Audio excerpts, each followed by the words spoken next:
Welcome to the People's Health Briefing, a component of the Trusted Voices campaign. I'm Dr. Noha from Roots Community Health Center reporting for the week of December 27th, 2021.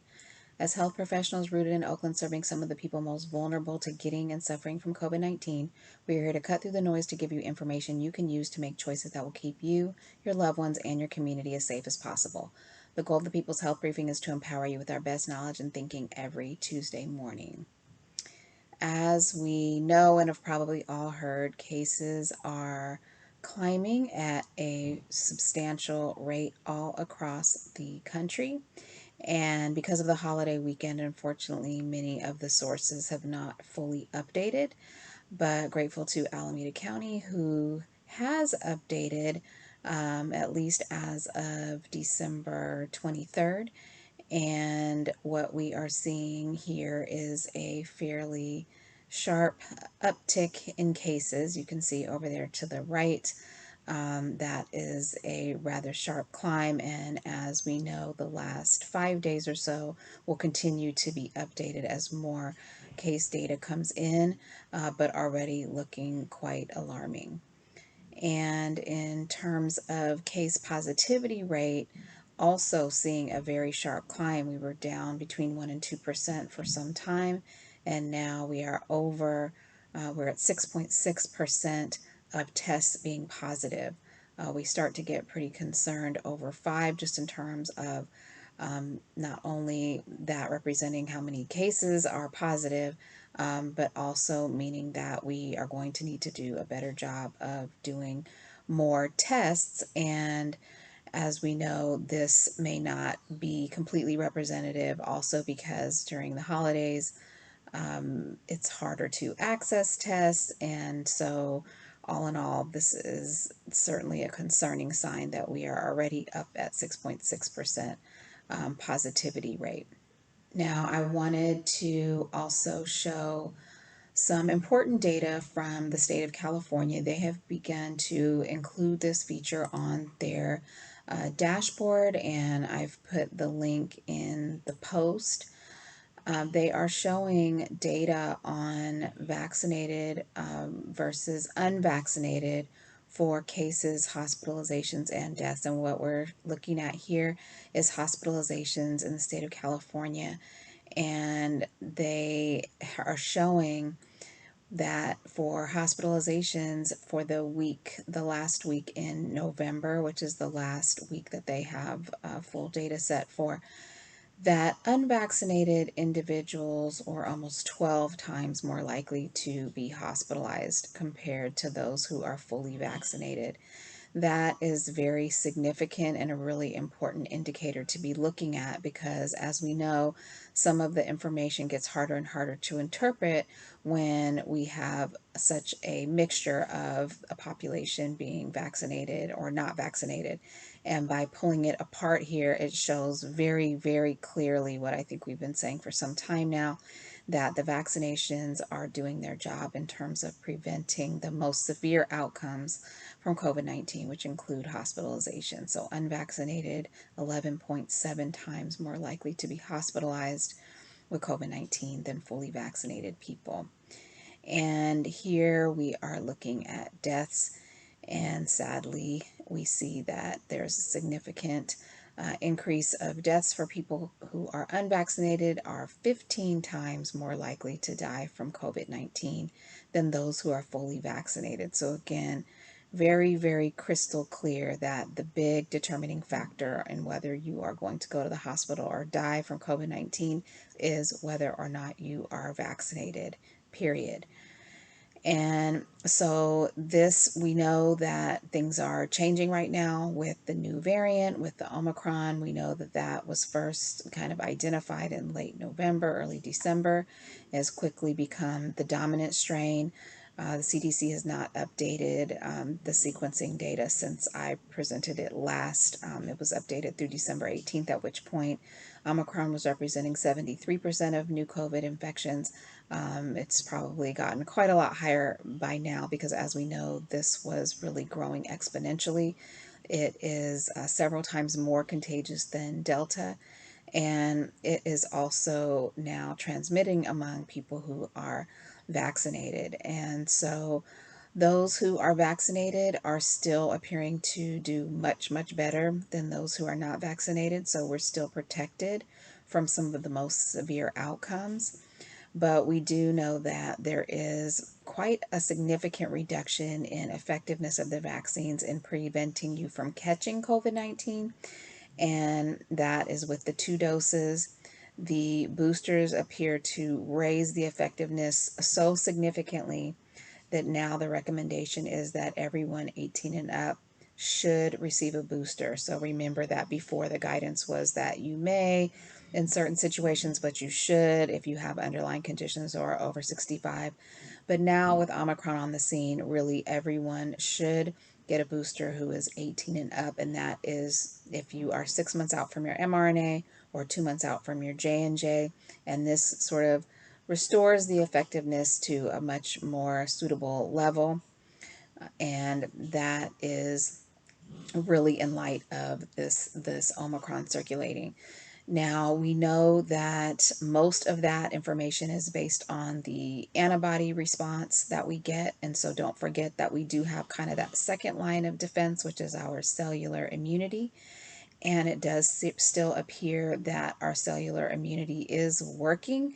And so that is why we're able to still keep out of the hospital and keep from dying for those who are vaccinated. Unfortunately, those who've gotten COVID before do not appear to have a level of protection from Omicron. So, and this is because the Omicron has evolved so much far away from what you would have caught before that it is not looking protective. And so we want those even who have gotten COVID before to please just get the full vaccination series, but at least to get 1 dose. 1 dose would be better than no doses.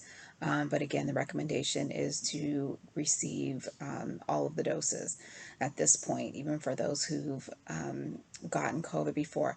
Now, we are most concerned by far about those who have never received a vaccine and who have never had COVID. Those are people who do not have any memory in there, do not have any antibodies, do not have any cellular immunity, and are really just continuing to sort of play Russian roulette.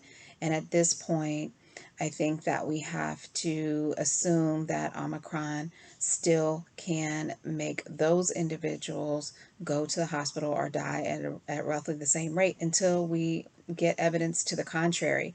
So I think it has been concerning that some of what we've been hearing is that it's milder.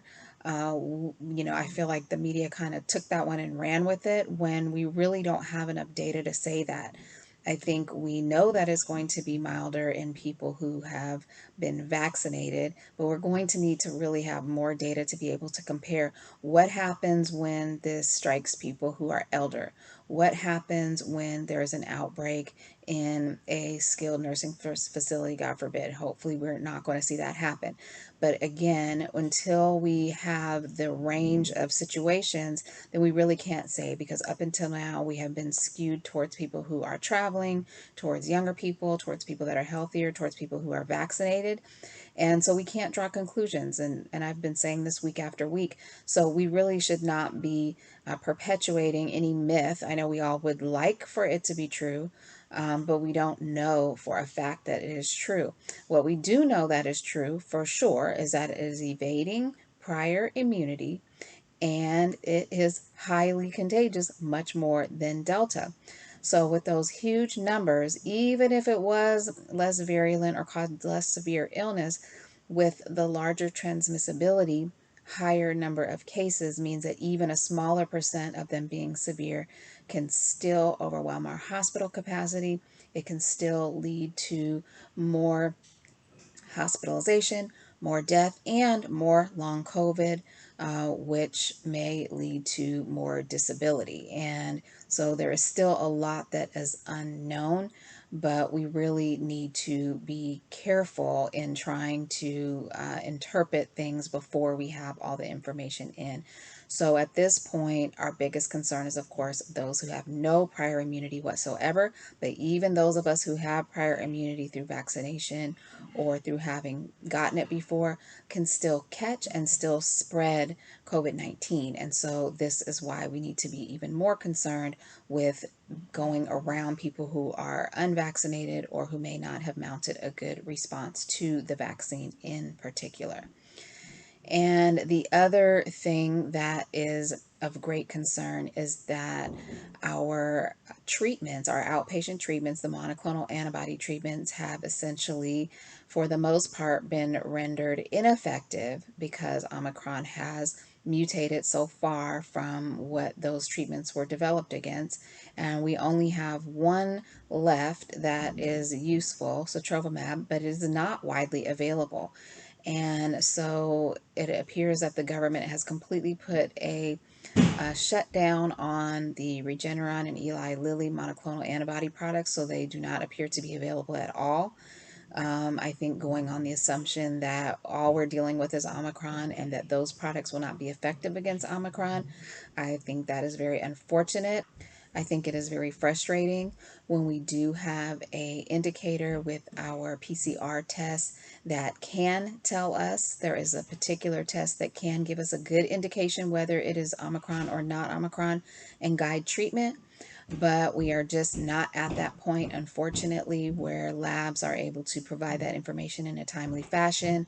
And so at this point, we are just going to apparently assume that all it is Omicron, and we're going to, I guess, toss out all of the ample overabundant supplies that we have of Regeneron and Eli Lilly and sit tight and hope and wait that we can get enough sotrovimab to be able to save lives of people who catch SARS-CoV-2 and need this outpatient treatment. But right now, as it stands, there is not enough supply. So that means it's going to be prioritized only for the people who are at the greatest risk. And this is a very challenging thing to do. How do you decide who gets prioritized? Does this mean that people who are unvaccinated get prioritized for life-saving treatment? What is this going to mean? So we are waiting for guidelines and guidance to see who will be able to get this sotrovimab, and this is a very concerning time between now and when we have ample supply of that monoclonal antibody. It essentially means that there is not an available outpatient monoclonal antibody treatment for the majority of people who catch SARS-CoV-2. So we'll be having to keep an eye on this because at this point we have a more infectious variant and we don't have the outpatient treatment. We do know that the Paxlovid, which is a very promising treatment, was approved. We have authorization for that treatment. That's the one that's a pill, but you have to take it within 5 days. Actually, the sooner the better, in order for it to be effective, and we haven't seen it yet. So it hasn't really hit the streets yet, and we're not sure exactly when it will. It seems like it is going to also be a couple of weeks. And so we have this few week period here that is bringing me great concern, where it seems like kind of the perfect storm of things worsening quickly in terms of number of cases, and the number of tools in our toolkit is actually diminishing at the same time. And then let's add to the mix the latest CDC updates, which are giving guidance that the isolation and quarantine periods will be decreased. So this is very concerning timing and very concerning advice. And here you can see a press release from the CDC, which goes through it. I've put the link in the post. I don't even want to put up what these guidelines are because they have me so frustrated and concerned. It is giving me flashbacks to mid-May when, right at the beginning of the Delta surge, the CDC decided to drop mask mandates. And so timing just appears to me, this is my opinion here, The timing seems terrible. We are going into a winter surge, which we already know because of just COVID and respiratory infections in general. We expected already a winter surge. Now we're adding to this immune evading variant that is evading our treatments and our vaccines. And now's the time we want to cut the isolation period by half. And I'll tell you the parts that concern me most. Like I said, this is a very precarious time in the pandemic, and it just boggles my mind why we want to do this now. I think that what part of it, what is being said, is that it's an attempt to balance the fact that we know that a lot of people are going to catch Omicron, and we don't want to shut down the economy. And we know that the airline industries, among others, have put a lot of pressure out there to shorten this time period because it seems to be too long. And I get that 10 days can be long, but let me explain why I feel that this guidance really just absolutely falls short, and in a way that makes it, in my opinion, reckless. So, first off, is that this shortening of the time period appears to be based on data that is pre Omicron data.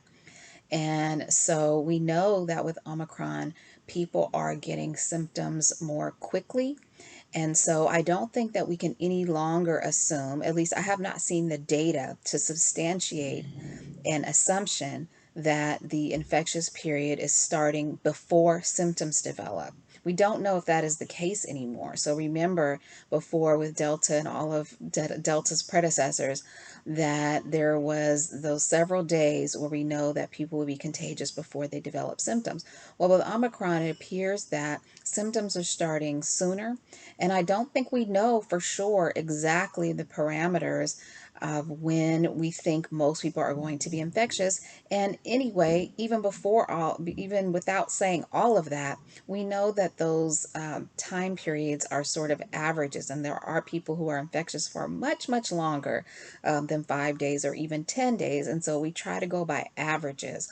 And I understand that we want to balance all of the different things that we need to balance. But from a science perspective, I don't think that this is actually based on data regarding Omicron infectious period. I actually think that it appears that this is based on pre-Omicron data. So that is basically an issue, a problem in and of itself. The next thing is that some of the guidelines are actually without regard to whether you are vaccinated or boosted. And so, if you catch COVID, if you test positive for COVID, then we believe that those who are vaccinated and are boosted are infectious for a much shorter period of time. However, this is saying 5 days of isolation are all that is needed before you can then go back out, and that is irrespective of whether you are vaccinated or not. So I don't really know why this would be the case. It seems like a whole lot of room for error and a whole lot of unknowns. And then it says after the 5 days, and this is if you don't have symptoms anymore after 5 days, then you can go out, but you have to wear a mask. And it does not say anything about what kind of mask. So I find this incredibly problematic. So if you are just on day 6, and you haven't gotten any test or anything to say that you might not be contagious, and then you just go out with a cloth mask or a surgical mask, then I think that the likelihood that you're able to spread it is significant. It's not insignificant. I would not want to be sitting by you. I would certainly want to know that you just had a positive test for SARS-CoV-2 5 days before that. And I would want to see you in an N95 mask. Absolutely. I would rather see you at home unless you had a test that said you don't have, you're not contagious. And so what test is that? Well, we know that the PCR test is very, very, very sensitive, and it's actually positive for sometimes weeks, even longer, after the initial positive. And so that's because it picks up even the smallest fragments of the virus. However, as I have talked about many times on this briefing, the antigen test is one that if you are pretty contagious, then it will be positive. And so I think that knowing that we have this technology of a test that can tell us if we still have a high load of this virus in our nose, that we should use that test. We should use that. And as you have heard me complain on here many times before, other countries have these available for free, for 50 cents. Countries that are not nearly as wealthy as this country, and yet we are seeming to struggle and flail around with this tool that could really be life-saving and really prevent the forward transmission of this now highly transmissible variant, even more than Delta, which was already highly transmissible.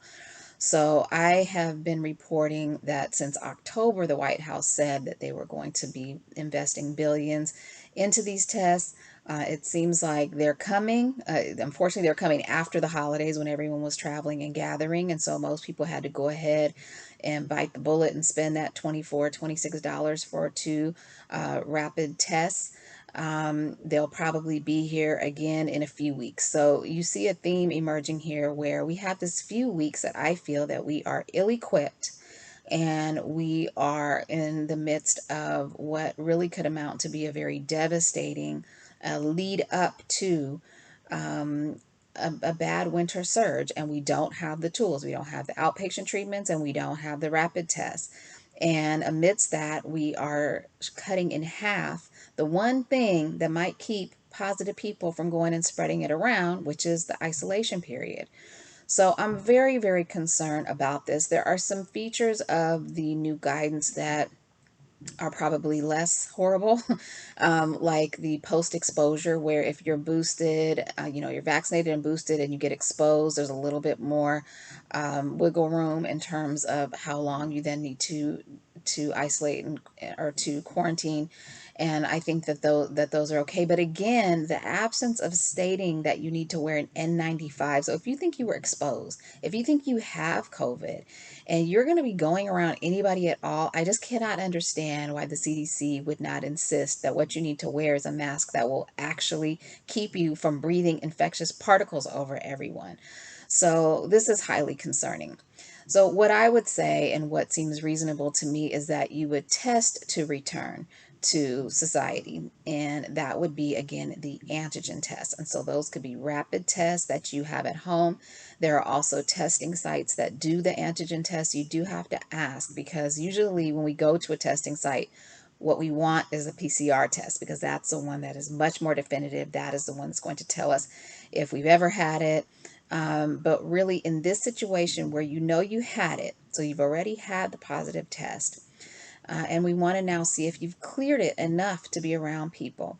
In that case, I think doing an antigen test would be good information. Now, could it be that you have a negative antigen test, let's say on day 6, but you're really still a little bit contagious, but you just didn't have enough in there to test positive on the antigen test?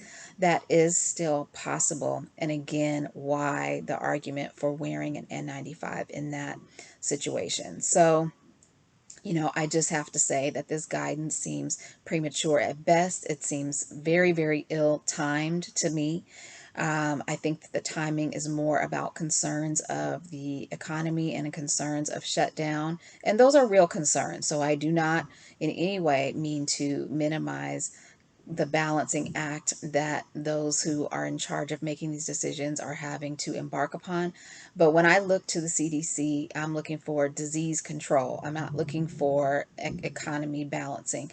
And so I just think that we all need to perhaps take it with that grain of salt. There's actually a quote in the press release that's attributed to the director, Dr. Walensky, that sort of alludes to the fact that this is a balance of all of the information that we have.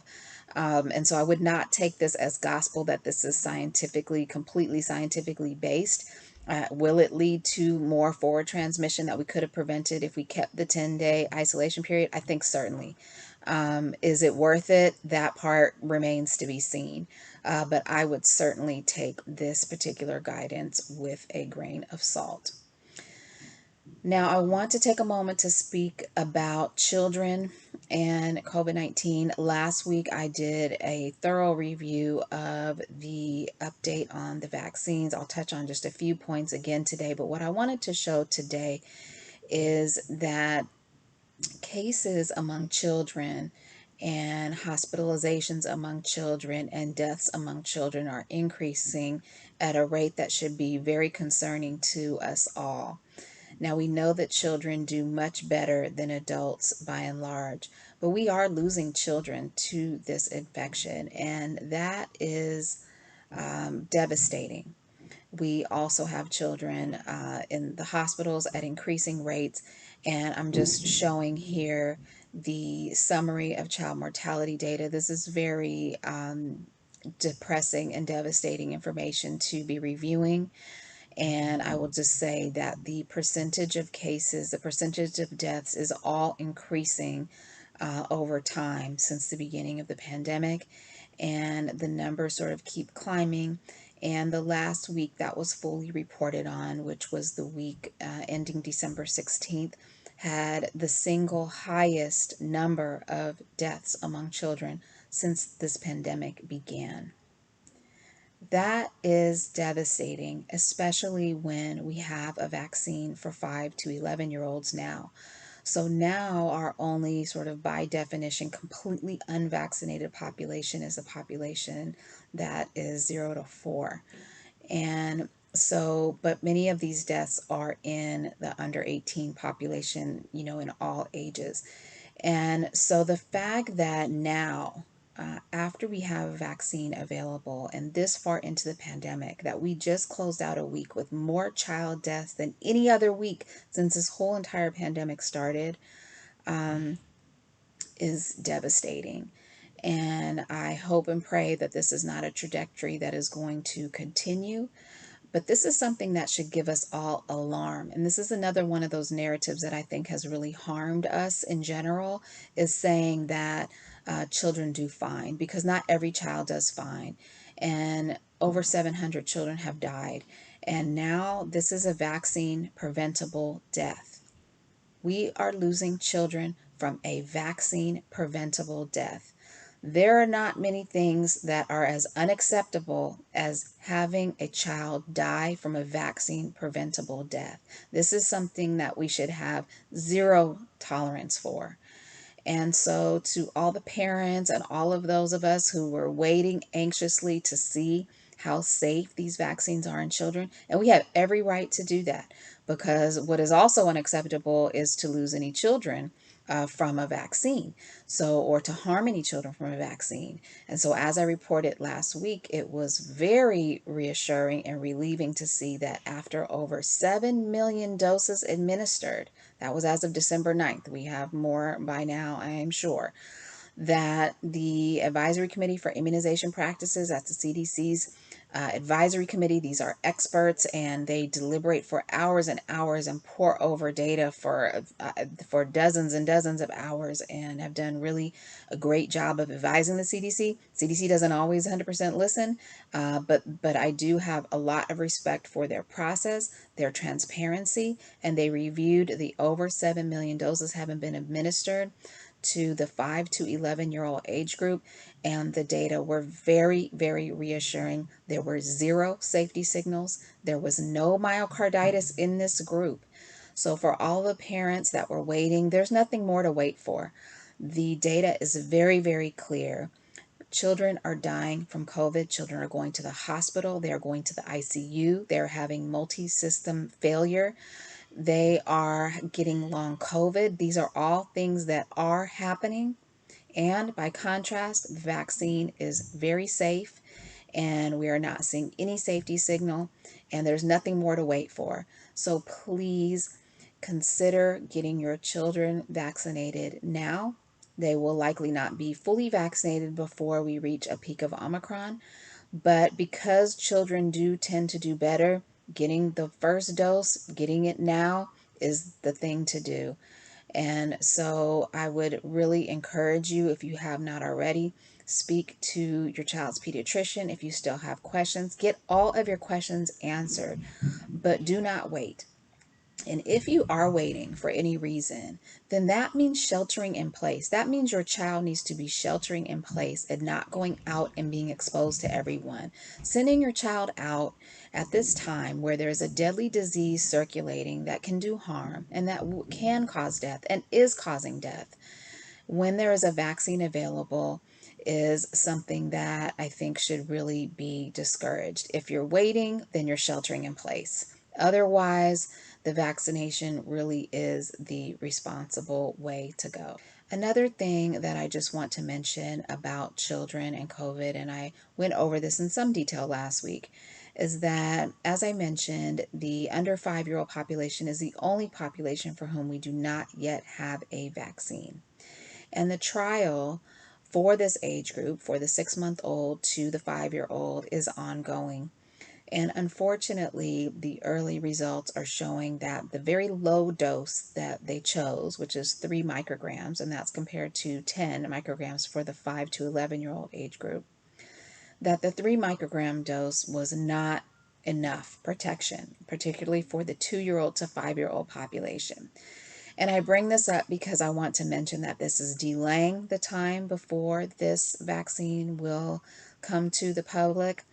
And it also, we're not sure how it's all going to work out. What they're going to do is they're going to try a third dose. If it's successful, then we may have a vaccine for 6 months to 5-year-olds in the first half of 2022. So again, not anytime soon. If it's not successful, then this is concerning because then they may need to go back to the beginning and start with trying a higher dose.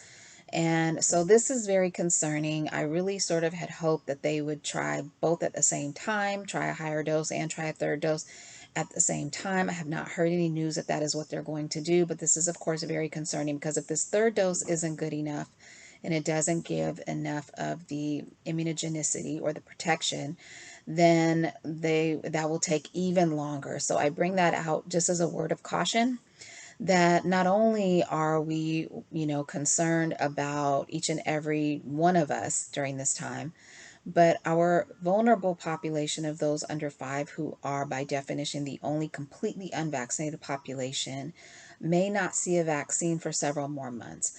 And so I just say that to say that we still have populations that are not protected, and therefore it really is incumbent upon each and every one of us to continue doing everything that we can to stop the continued forward transmission of this virus. So, in terms of the outlook for COVID-19, you know that I don't like to do too much, too far out of predicting because I think we all know that that's pretty difficult to do. But we do look at different models, and looking at some of the models for Alameda County, looks like we will be seeing a peak of our winter surge likely from mid to late January. And how big that peak is, I think depends on a number of factors that many of them are just related to behavior. And what I mean by that is how well vaccinated is our community and how well boosted as well. And so we don't have as high of a booster uptake as we need to really kind of help flatten that peak. And also, we still have pockets of folks who are not vaccinated, even those who are eligible 5 and up. And this is variable depending on different areas, different race, ethnicity, different age groups. But if you know anyone who remains unvaccinated, I think if they are going to remain unvaccinated, they are highly vulnerable, and they're highly vulnerable to doing poorly with COVID-19.